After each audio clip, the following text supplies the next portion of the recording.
The air in the store felt colder than it should have, but maybe that was just me noticing the way the man behind the counter was looking at me.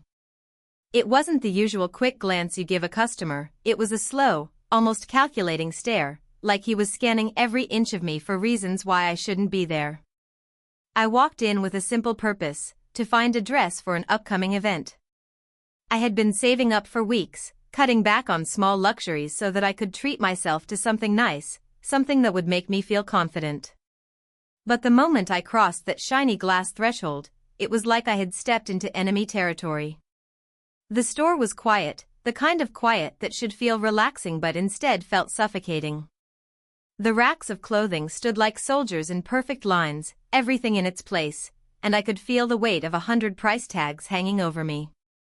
My footsteps seemed too loud on the polished floor, every tap of my shoes announcing that I was in the wrong place. I tried to ignore it, telling myself I was imagining things, that maybe he was just one of those people who didn't smile much. But then I caught it, the way his eyes flicked from me to the security camera, then back to me again. I picked up a dress, a deep emerald green that shimmered under the lights. It was beautiful, the kind of dress that could make anyone feel like they belonged in a room full of chandeliers. I held it up against me, checking the length, the cut, the way the fabric fell. And that's when I heard his footsteps approaching. Slow, deliberate. When he reached me, he didn't bother with a greeting. Instead, his voice was flat, almost sharp as he said, "Can I help you with something?" It wasn't the words that stung, it was the tone. The kind of tone that's less about offering help and more about implying you shouldn't be there to begin with. I smiled politely, pretending not to notice, and said I was just looking. His eyes didn't leave me, and I could feel his presence lingering as I moved to another rack. I tried to focus on the dresses, but the heavy air between us made it impossible. Then, without warning, he stepped closer and said, "I think you should leave." I froze.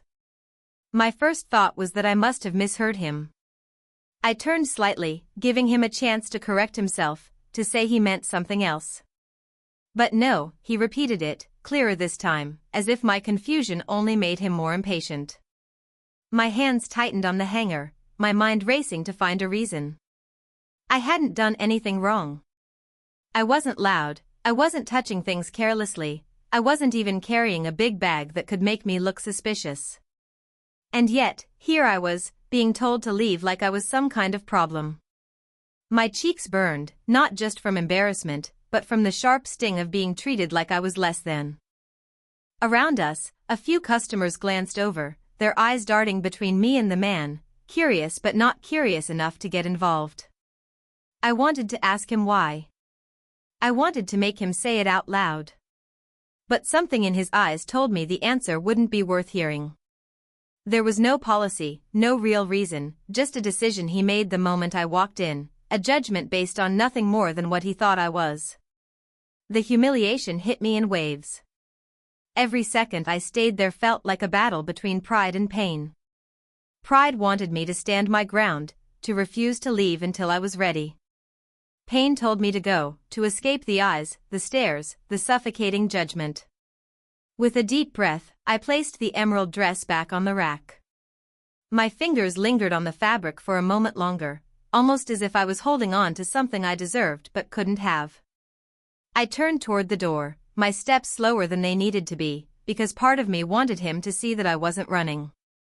But inside, it felt like I was retreating, each step heavier than the last. The little bell above the door chimed as I left, and the cool air outside rushed over me, a sharp contrast to the tension I had just walked out of.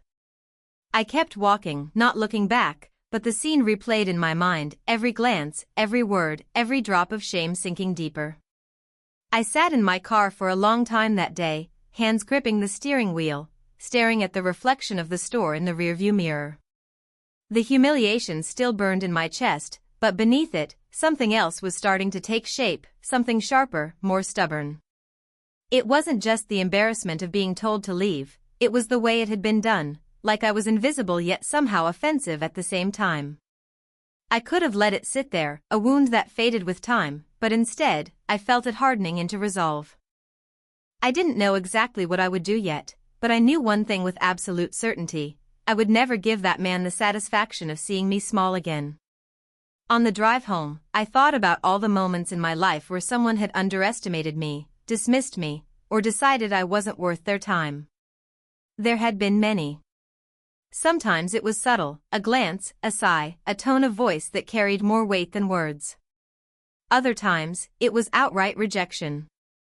And every single time, I had swallowed it down, told myself not to make a scene, to just move on. But this time felt different. It was as if he had lit a match and tossed it onto a pile of all the quiet humiliations I'd been storing for years. The fire had caught, and it wasn't going out anytime soon. That night, I lay awake in bed, staring at the ceiling while the conversation replayed in my head. I kept thinking about the dress, the green one I'd been holding, and how I had placed it back like I was giving up something I deserved. The thought made my jaw tighten. I started imagining scenarios where I walked back in, not as a customer, but as someone who couldn't be touched, someone whose presence alone demanded respect. The idea seemed impossible then, but the more I let myself picture it, the more it began to feel like a challenge rather than a fantasy.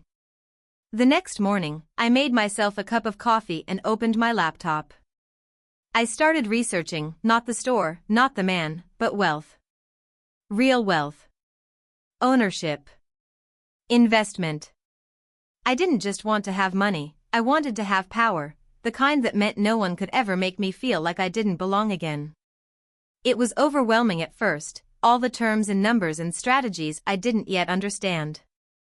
But I've never been the type to back away from something just because it's hard. I wrote down words I didn't know and looked them up.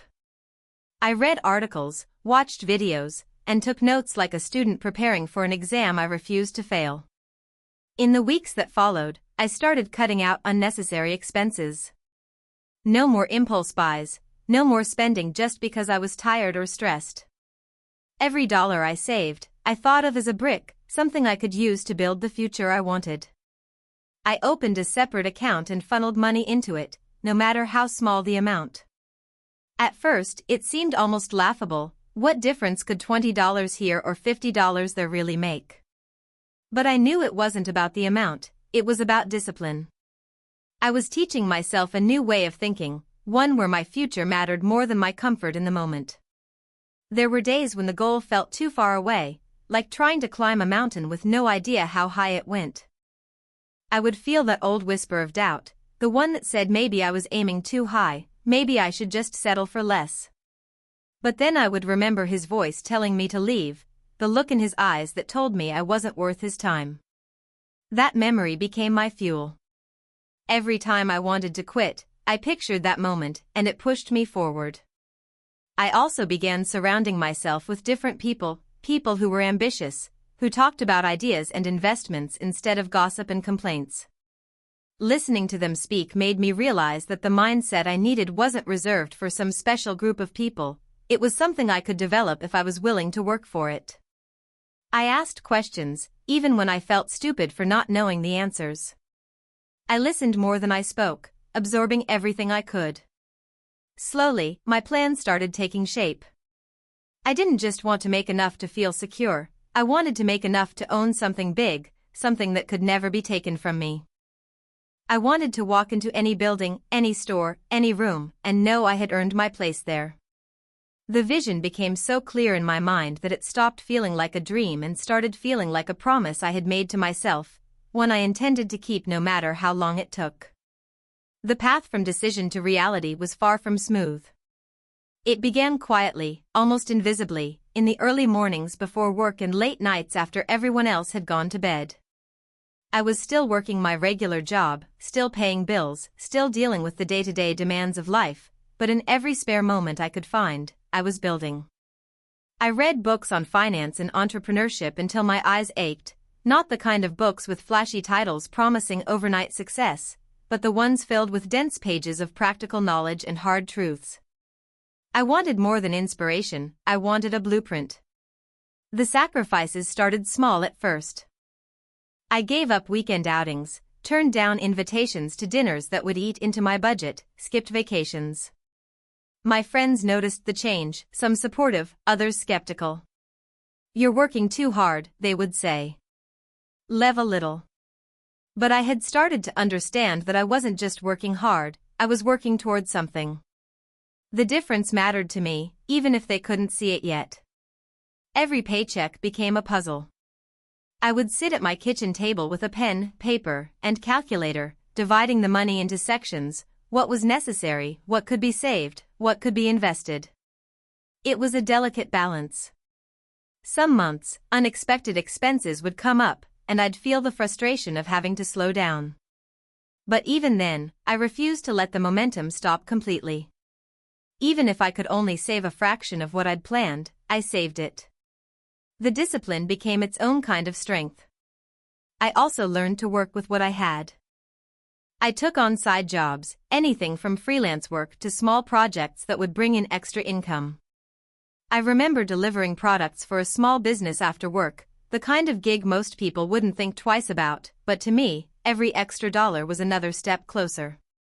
It wasn't glamorous, but I stopped caring about appearances. Pride in progress mattered more than pride in image. Some nights were the hardest. I would sit at my desk surrounded by paperwork, spreadsheets, and half-empty coffee cups, wondering if I was stretching myself too thin. I would think about the things I'd given up: rest, leisure, time with friends, and the question would creep in: was it worth it? And then, without fail, that memory would come back. The store. The tone in his voice. The quiet sting of being dismissed. It wasn't just about proving something to him anymore, it was about proving something to myself. Over time, the numbers began to grow. Slowly, almost painfully slowly, but they grew. I began making my first small investments, cautiously at first, watching every market move, reading and learning from each mistake. I discovered that losing a little money early on was one of the best teachers I could have. It taught me patience, the value of research, and the necessity of not letting emotions dictate financial decisions. There were moments of doubt, of course. Times when the markets dipped or a deal fell through, when the effort I had poured in felt like it had evaporated overnight. But I was learning to see setbacks as part of the process rather than the end of it. Every time I stumbled, I looked for the lesson in it, making adjustments and moving forward. The years rolled on, and the sacrifices became part of my routine. The long nights, the early mornings, the missed outings, they no longer felt like losses. They felt like investments of a different kind. I was investing in resilience, in knowledge, in the discipline to keep going when the reward was still far from sight. I began to notice subtle changes in myself. I spoke with more confidence when discussing business opportunities, I recognized risks more clearly, and I developed the ability to say no when something didn't align with my long-term goals. The people around me changed as well. Some drifted away, unable to understand the single-minded focus I had developed. Others came closer, drawn by the energy of determination. I found mentors, people who had walked their own long, winding roads to success, and I listened to their stories with a hunger to learn. They reminded me that there was no straight path, no perfect moment to arrive, only persistence and adaptability. The rhythm of my life became one of steady, deliberate progress. Each month, I was closer than I had been the month before. Each year, I was not just wealthier in money, but in skills, in mindset, in the quiet, unshakable belief that I could take myself from where I was to where I wanted to be. Opportunities didn't just fall into my lap, I had to go out and hunt for them. The more I learned, the more I realized that strategic investments weren't just about having money, they were about timing, knowledge, and the willingness to take calculated risks. I started small, buying shares in companies I had researched thoroughly, not the ones that were trendy but the ones with solid foundations. I treated every purchase as a seed, something that would take time to grow, and I accepted that not every seed would sprout. I paid attention to patterns. I studied market cycles, reading about historical rises and crashes so I could understand how people reacted when the stakes were high. I noticed how fear and greed moved the world, and I promised myself I wouldn't be a puppet to either. I didn't just look at numbers on a chart, I dug into the stories behind them, why a company was growing, why a neighborhood was developing, why a certain industry was on the rise. The more I understood the why, the more confident I became in the when and how. Real estate started to catch my interest. At first, it seemed out of reach. Buildings and properties sounded like investments for people already rich. But I learned that the entry point didn't have to be grand. I began attending open houses, even when I couldn't afford to buy anything yet. I spoke to realtors, property managers, and other investors, absorbing their language, their strategies, and their mistakes. The more I surrounded myself with these conversations, the more normal they began to feel. I found my first real estate opportunity in a small, overlooked property that most investors ignored. It wasn't glamorous, but it was affordable and in an area that I believed had potential. I negotiated hard, using every bit of information I had gathered, and when the deal closed, I felt a shift inside me. I wasn't just an observer anymore, I was in the game. That property wasn't just a building, it was proof that I could take an idea and turn it into reality. From there, I diversified. I didn't want all my eggs in one basket, so I explored different types of investments, some in stocks, some in property, and some in small businesses. Each required its own kind of attention, its own rhythm. Some months, I focused heavily on the market, other months, I was deep in negotiations over a property. I learned to balance short-term opportunities with long-term growth, making sure I wasn't chasing quick wins at the expense of lasting stability. There were moments when I had to walk away from deals that looked tempting on the surface but didn't feel right underneath. Saying no was sometimes harder than saying yes, especially when the promise of fast profit dangled in front of me. But every time I walked away from something that didn't align with my vision, I was reminded that strategy was about discipline, not desperation. Networking became one of my greatest tools. I started attending investment seminars, business meetups, and real estate conferences. I wasn't there to impress anyone, I was there to learn and to connect. Over time, I built relationships with people whose insights saved me from costly mistakes and whose introductions opened doors to new ventures. These connections weren't about immediate gains, they were about building a circle of influence that could expand my reach over the years. I kept meticulous records of every investment, every return, every lesson. I studied my own track record the way a coach studies game footage, looking for patterns in my decisions. I could see where my instincts had been right and where I had let emotion creep in. This self-auditing kept me grounded and reminded me that every move had to be intentional. There were wins that felt exhilarating, closing a deal that brought in more than I expected, seeing a property's value double over a few years, but I never let the highs carry me away. Likewise, when losses came, I refused to spiral into panic. I treated them like tuition for the education I was building, another cost of becoming the kind of investor who could navigate storms without losing their way. Over the years, my portfolio grew not just in size but in strength. Each piece of it was chosen with a purpose, each risk weighed carefully. I wasn't chasing luck anymore, I was creating a system, a structure that could stand on its own. I began to see the bigger picture, how each move connected to the next, how patience turned into profit, and how every decision was a step toward a future I could see more clearly with each passing day. The day I walked back into that mall, everything felt different from the last time I had been there. I wasn't carrying a shopping list or a budget, I was carrying the weight of years of discipline, sacrifice, and strategy that had led me here. The polished floors and bright lights didn't intimidate me anymore. I wasn't the outsider, the person who didn't belong. I was here on my own terms, and this time, I wasn't just stepping into a store, I was stepping into something much bigger. The mall looked smaller than I remembered, but maybe that was because I had grown. My perspective had changed. I could see past the storefronts and window displays, I saw the structure, the flow of people, the spaces that generated revenue.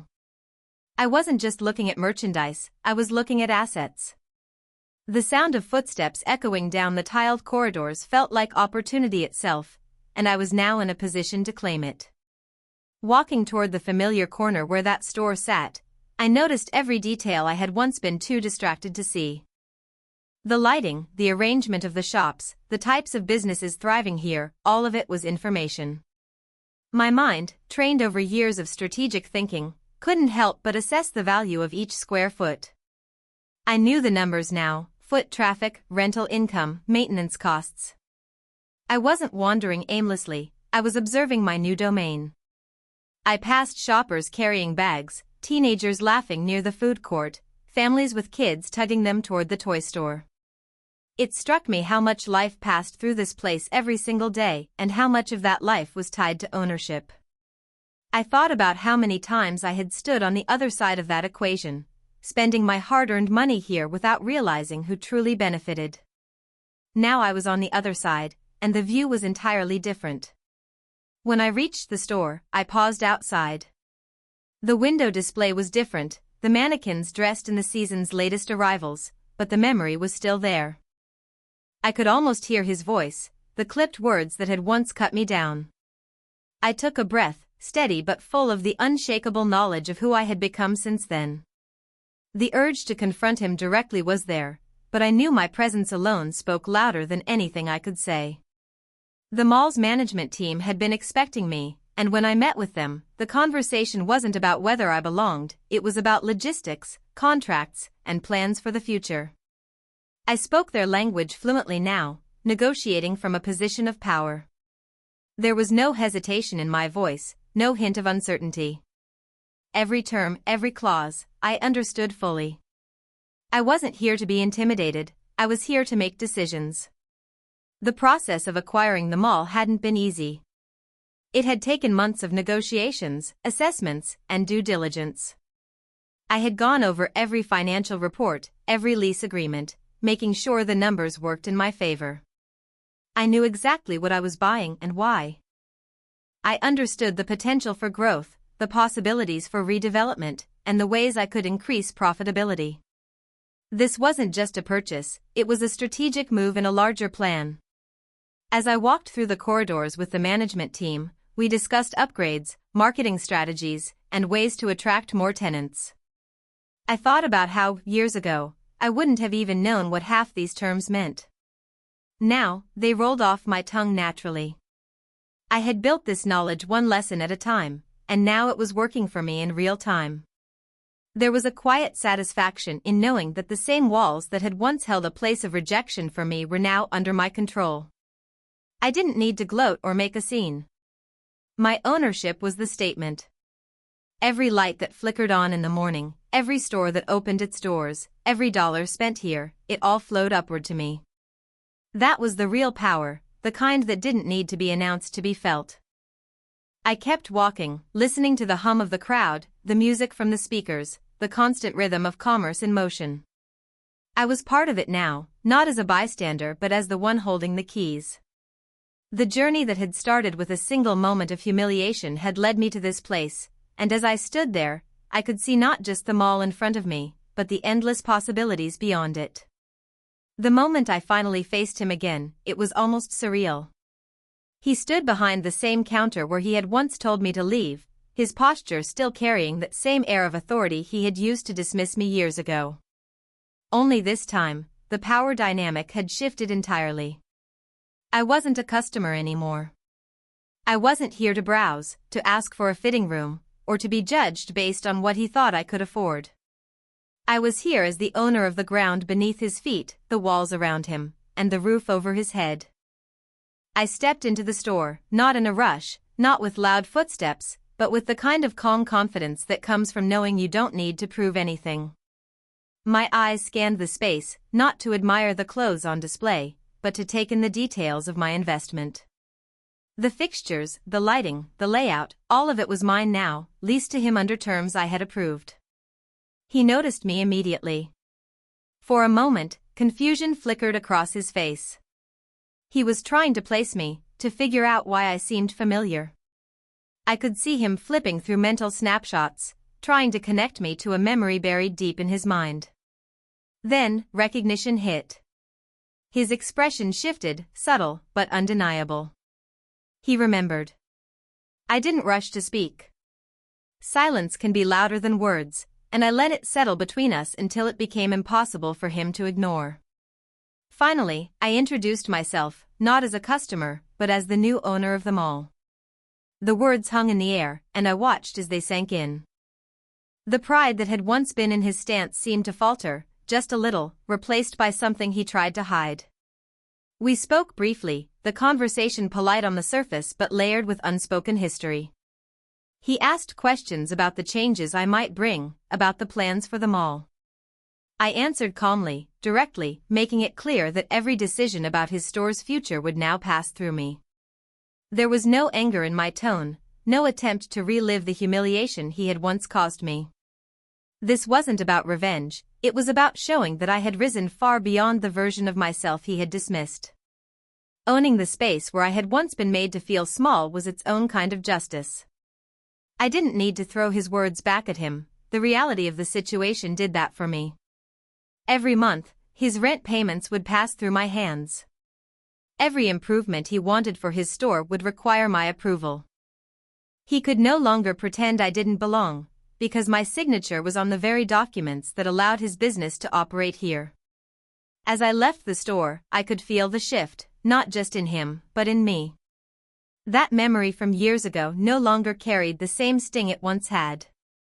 It had transformed into a reminder of how far I had come, how much I had grown, and how every slight, every rejection, had fueled the climb to this point. I realized that the greatest form of justice wasn't in tearing someone else down, but in building yourself so high that they have no choice but to look up. Walking through the rest of the mall, I saw everything differently.